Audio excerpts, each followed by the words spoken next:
무영교에서 유영교회로 오늘의 묵상입니다. 오늘은 마태복음 21장 23절에서 27절 말씀을 묵상하겠습니다. 성경 말씀을 보겠습니다. 예수께서 성전에 들어가 가르치실세 대제사장들과 백성의 장로들이 나와 이르되 네가 무슨 권위로 이런 일을 하느냐?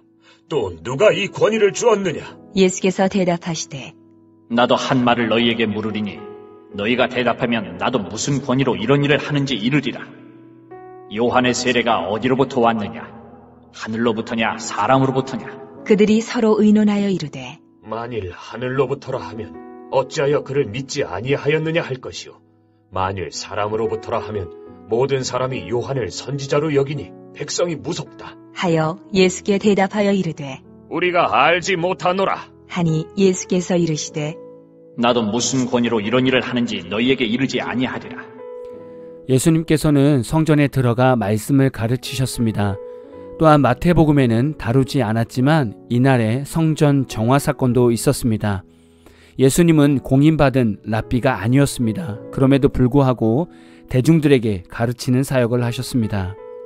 예수님의 이런 사역들을 통해서 대제사장들과 백성들의 장로들과의 시비와 논쟁이 일어났습니다.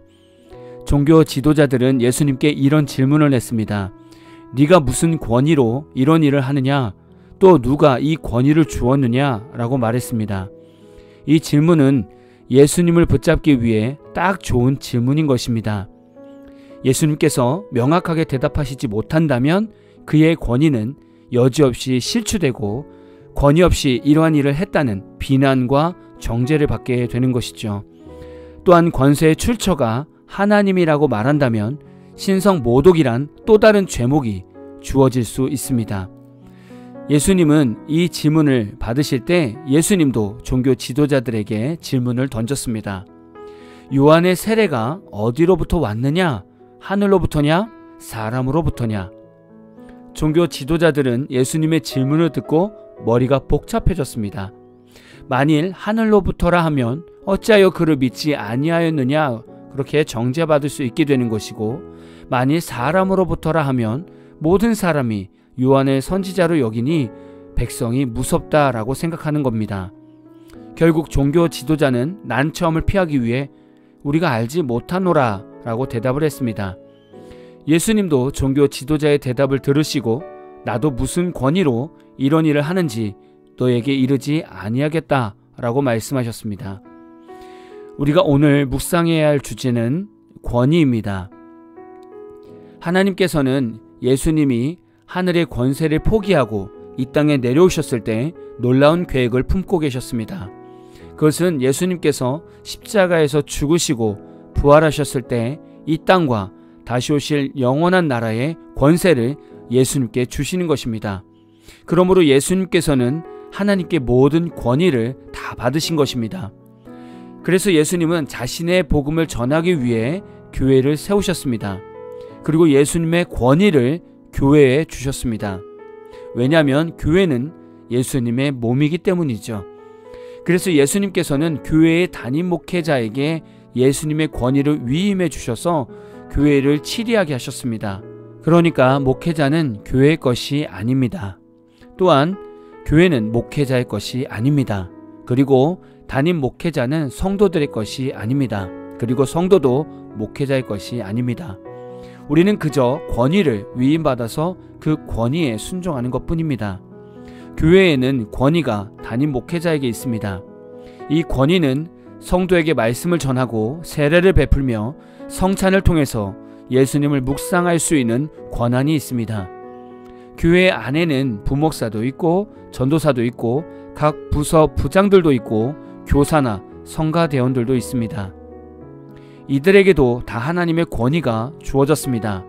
그 권위는 담임 목회자의 권위를 위임받은 것입니다.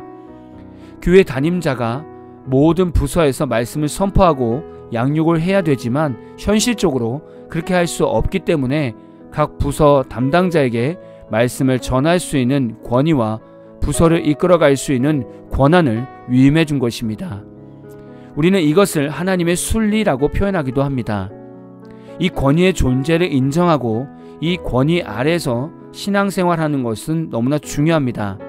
왜냐하면 권위 아래 있다는 것은 내 위에 늘 하나님이 계시다는 것을 의식하며 사는 것입니다. 목회자가 이 권위에 대한 개념이 없으면 그때부터는 교만에 빠집니다. 교회에 오직 권위자는 담임 목회자밖에 없다라는 교만함에 빠지게 되는 것이죠. 그래서 목회자가 교회에서 자칫 교만에 빠져 하는 말이 있습니다. 감히 부목사가 담임자에게 말하는데 토를 달아?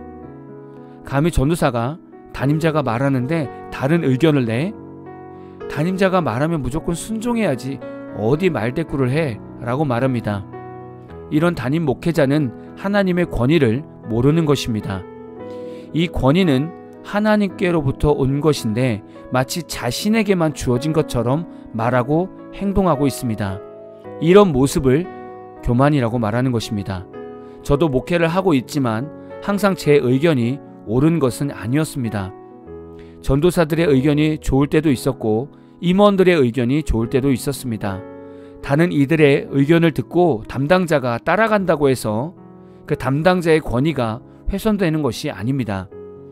모든 이들의 말과 의견을 수렴하여 하나의 의견으로 결정하는 것이 권위자의 특권입니다.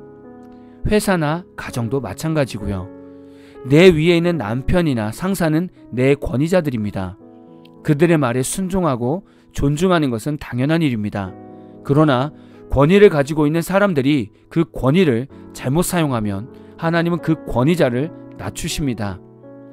권위는 교회만 있는 것이 아닙니다. 사회 모든 곳에 있습니다.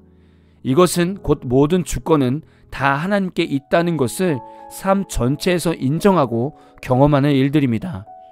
아무리 신앙이 좋고 성격이 좋고 능력이 좋은 성도여도 회사에 가서 윗사람의 권위를 존중하지 않고 무시하면 상관이 불신자이고 순종하지 않는 자가 성도여도 하나님은 먼저 성도에게 징계를 내리십니다. 왜냐하면 그것은 상관에게 순종하지 않는 것이 아니라 하나님께 순종하지 않는 것이기 때문입니다. 물론 내 위에 있는 모든 권위자에게 무조건적인 순종을 하라는 것은 아닙니다. 종교적으로는 우상을 섬기게 하거나 목회자의 시중을 들게 하거나 잘못된 진리를 가르치는 경우에는 순종하지 않아도 됩니다. 직장에서도 불법을 행하게 하거나 사기를 치게 하거나 다른 사람을 소외시키게 하거나 다른 이들에게 일부러 불이익을 주는 일을 시키는 것은 순종하지 않아도 됩니다. 오히려 이런 일에 순종하며 따라가면 그것이 오히려 죄 가운데 빠지는 길이 됩니다. 우리가 교회에서 신앙생활을 하면서 예수님만 믿는 것이 다라면 얼마나 좋겠습니까? 그런데 신앙의 연륜이 깊어질수록 알아야 하는 것들이 많아집니다. 이런 신앙의 개념을 알지 못하면 우리는 월권을 하게 됩니다. 목회자가 결정해야 하는 것들을 장로들이 결정을 한다든지 목회자가 예배를 인도하고 예배 순서를 세워야 하는데 성도들이 마음대로 바꾼다든지 회사에서는 과장과 부장이 있는데 직원이 직접 사장에게 가서 사업 결제를 받는다든지 하는 행동은 다 월권입니다. 다시 말하면 자신이 받은 권위를 벗어나서 행동했다는 것이죠. 이런 행동도 교만이라고 말할 수 있습니다. 이런 것들을 알고 신앙생활을 하면 목회자는 부교육자와 중직자와 성도를 존중하게 될 것이고 성도들은 목회자를 존경하게 될 것입니다. 사장과 회사 임원들은 직원들을 존중하게 될 것이고 직원들은 임직원들을 존경하게 될 것입니다. 이만큼 우리는 참 많은 것을 놓치며 살고 있습니다.